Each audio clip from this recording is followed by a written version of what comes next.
क्यों नहीं सिलेक्शन लिया, आपने नौकरी क्यों नहीं की, आपने क्यों नहीं। काश अगर मतलब जो है ये कोई सिलेक्टेड बंदा बोलता तो समझ में भी आता। अब सिलेक्शन का अभाव यही है, इसीलिए मैं कहता हूं कि जो सिलेक्टेड ले चुका है ना, सिलेक्शन ले चुका है, उसको इस रास्तों का बहुत अच्छे तरीके से पता है कि 120 तो तुक्का कट ऑफ क्लियर करी, आप ही को पेपर क्यों आसान मारने से आ जाते हैं। कब आए भाई, किसके आए यहाँ पर बताना, और अगर आ जाते हैं तो आपके सिलेक्शन क्यों नहीं हुए, फिर पेपर तो आपने भी दिया हुआ लग था। रहा है।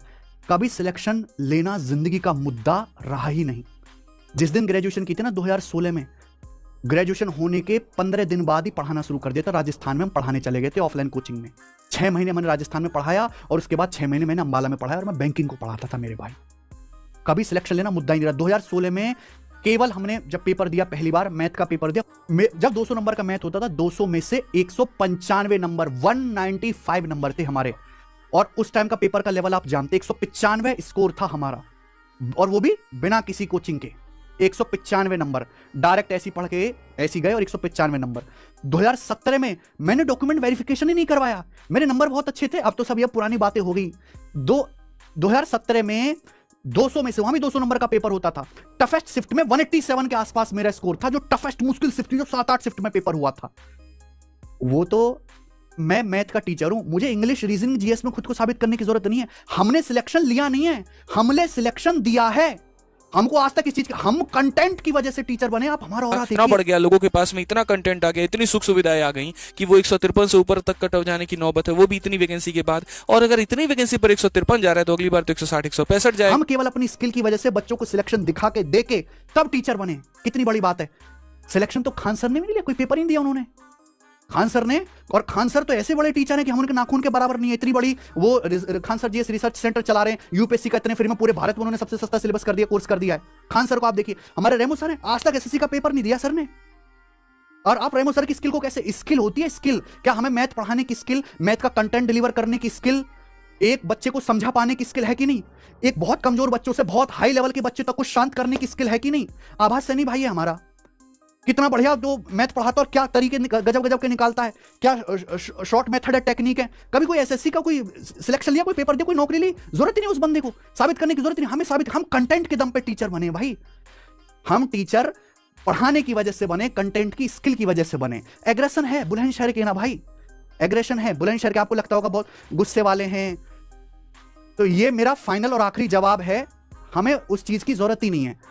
बच्चे हमारे पास थे, हैं, और इतना सिलेक्शन दिए कि आज भारत के हर एक डिपार्टमेंट में हमारा कोई ना कोई बच्चा मिल ही जाता है।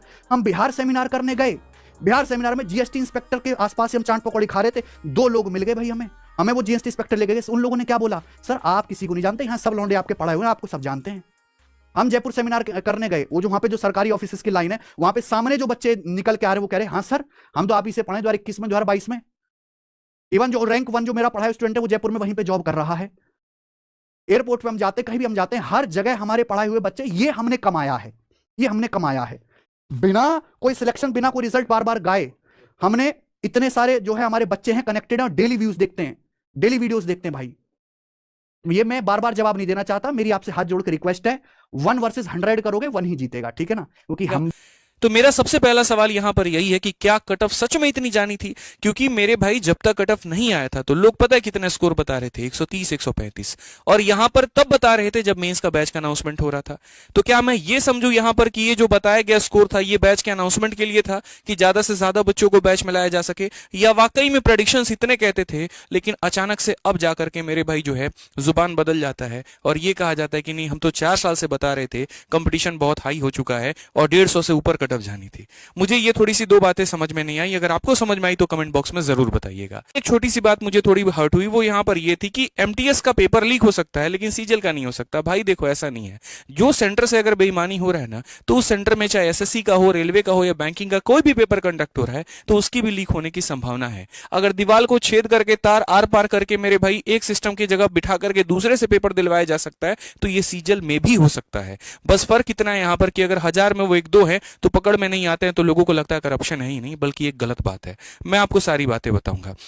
एक छोटी सी बात और है जो मुझे लगता है थोड़ी समझ जानी चाहिए, काश अगर मतलब जो है ये कोई सिलेक्टेड बंदा बोलता तो समझ में भी आता। अब सिलेक्शन का अभाव यही है, इसीलिए मैं कहता हूं कि जो सिलेक्टेड ले चुका है ना, सिलेक्शन ले चुका है, उसको इस रास्तों का बहुत अच्छे तरीके से पता है कि 120 तो तुक्का मारने से आ जाते हैं। कब आए भाई, किसके आए यहां पर बताना, और अगर आ जाते हैं तो आपके सिलेक्शन क्यों नहीं हुए, फिर पेपर तो आपने भी दिया हुआ था। तो ये बातें कह के बच्चों को डिमोटिवेट ना किया जाए तो अच्छा है। मुद्दा एसएससी स्कैम है, मुद्दा तुक्का और 120 नंबर नहीं है मेरे भाई। कोई आपको भी पता है कि जिन बच्चों को आप भी पढ़ाते हो, हम भी पढ़ाते हैं, अगर वो 120 नंबर पे तुक्का मार मार के सिलेक्शन ले जाते फिर तो सबका हो जाता है यहाँ पे। तो ये एक फर्जी बात है, कृपया करके ऐसी बातें ना करें तो ज्यादा अच्छा है। तीसरा यहाँ पर था कि लगातार के ये 10 बच्चे हैं। मुझे लगता है गणित में मैं पढ़ाता हूँ अरिथमेटिक प्रोग्रेशन, ठीक है, ज्योमेट्रिक प्रोग्रेशन, यहाँ पे श्रेणी पढ़ाता हूँ, और लगातार जो शब्द होता है ना वो तब होता है जब सीरियली होता है। 86 के बाद में 90 को आप लगातार नहीं कह सकते, इसके बीच में लोगों का गैप है। 90 के बाद में 98, 98 के बाद में 99, सिर्फ 2 ही लोग ऐसे हैं जो साथ में हैं, क्योंकि ये भाई साहब ने कहा 2022 के रिजल्ट में भी तो लगातार रिजल्ट आते थे। कहां है लगातार? 3 कैंडिडेट भी अगर एक साथ पर कहीं पर भी आए हैं, 4 कैंडिडेट भी एक साथ कहीं पर भी आए हैं, तो आप बताइए 6 के बाद में 9 है, 9 के बाद में 15 है, 15 के बाद में 18, 18 के बाद में 19 है। कहां पर आपको लगातार दिख रहा है? लगातार क्या है, मैं आपको उसकी परिभाषा समझाता हूं। देखिए 2024 का रिजल्ट है जिसके ऊपर में इतना बवाल हो रहा है। लगातार मेरे भाई यहां पर यह है कि 85 के बाद 87, 87, 88, 89 इसको लगातार बोलते हैं, जहां पर 3 कैंडिडेट के एक साथ रिजल्ट आ गए। उसमें सबसे बड़ी बात यहां पर यह कि आपने कहा 7 और 8 कैटेगरी वाले जो हैं वो लगातार आए हुए हैं। ऐसा बिल्कुल भी नहीं है, इन सब की जो कैटेगरी है वो अलग अलग है, और सिलेक्शन भी इसी कैटेगरी में ही इन्होंने लिया हुआ है। अगर आप देखेंगे तो 6 नंबर है मेरे भाई यहां पर ओबीसी, जी नंबर है ईडब्ल्यूएस, 1 नंबर एससी, 6 नंबर है फिर यहां पर आप ओबीसी, 9 नंबर आपका हो गया जनरल। और ना सिर्फ एक बच्चों का बल्कि कई सारे बच्चे ऐसे हैं जो इन्होंने लगातार तरीके से सिलेक्शन लिया हुआ है। और आप देख सकते हैं 83 के बाद 84, 30 हो गया, 31 हो गया। यहां पर आप देखो ना लगातार 25, 26, 28, 30, 32 इस तरीके से करके बहुत ऐसे बच्चे हैं जिनका लगातार कॉन्टिन्यूअस सिलेक्शन हुआ है। अब आप बोलोगे ऐसे पहले भी होता था, हम तो ये बात कह रहे हैं कि पहले का मुझे एक एग्जाम का ला करके लगातार के 3 या 4 कैंडिडेट आप दिखा दीजिए, मैं मान जाऊंगा वहां पर, क्योंकि हमने भी पेपर दिया है, हमें पता है यहां पर कि लगातार सिलेक्शंस नहीं होते हैं। ठीक है, काश आपने दिया होता, सिलेक्शन लिया होता तो आपको ये बात समझ में आता। अगर आप देखेंगे ना लगातार क्या होता है, आप देखिए ना 24, 25, 26 इसको लगातार बोलते हैं, 76, 77, 78 इसको लगातार यहां पर बोलते हैं। किस तरीके से बैक टू बैक यहां पर बच्चों के सिलेक्शंस हो रहे हैं। इतना ही कहना चाहूंगा भाई, स्कैम है कि नहीं है ये संदेह का विषय है, और ये तभी हो सकता है जब एसएससी ये सारी चीजें पूरी कर दे यहाँ पे। ठीक है, बाकी दूसरी बात ये कहूंगा, देखिए सारे शिक्षक अच्छे हैं, सब बहुत बढ़िया पढ़ाते हैं, कृपया करके साथ में रहेंगे, यूनिटी में रहेंगे, बच्चों के हित के बारे में सोचेंगे तो वो ज्यादा अच्छा है। आपसी लड़ाई में और बाकी चीजों में कुछ भी नहीं रखा हुआ है। एक और चीज बता दूं मेरे भाई, सबके कट ऑफ के यहाँ पर प्रेडिक्शंस फेल हो गए हैं, और सारे के सारे एक साथ गलत नहीं हो सकते, तो नहीं हो सकते हैं। मैं फिर से एक बात कहूंगा, कट ऑफ इतनी ज्यादा नहीं जा सकती। फालतू की बेबुनियादी बातें हैं कि इंजीनियर्स आ गए और ये सारी चीजें आ गई। मेरे भाई इंजीनियर जो कह रहे हैं कि इंजीनियर आ गए, वो खुद भी इंजीनियर है लेकिन कभी उनका सिलेक्शन नहीं हुआ। तो ये सब बेबुनियादी बातें कह के बच्चों को भटकाने वाले काम ना किया जाए, जो मुद्दा है उसके ऊपर में रहे। और मैं बोलूंगा यहां पर कि वो लोग भी इनफैक्ट एसएससी को मेल करने को बच्चों को कहे कि भैया अगर गलत है तो कोई बात नहीं, क्लैरिटी ले लेते हैं, आप लोग भी मेल कर दीजिए। बस मेरी इतनी सी गुजारिश है। बाकी कोई बात मेरे को किसी हाथ लगी हो तो भैया क्षमा चाहते हैं, लेकिन जहां बच्चों की बात आएगी हित में वहां हम रुकेंगे नहीं। धन्यवाद।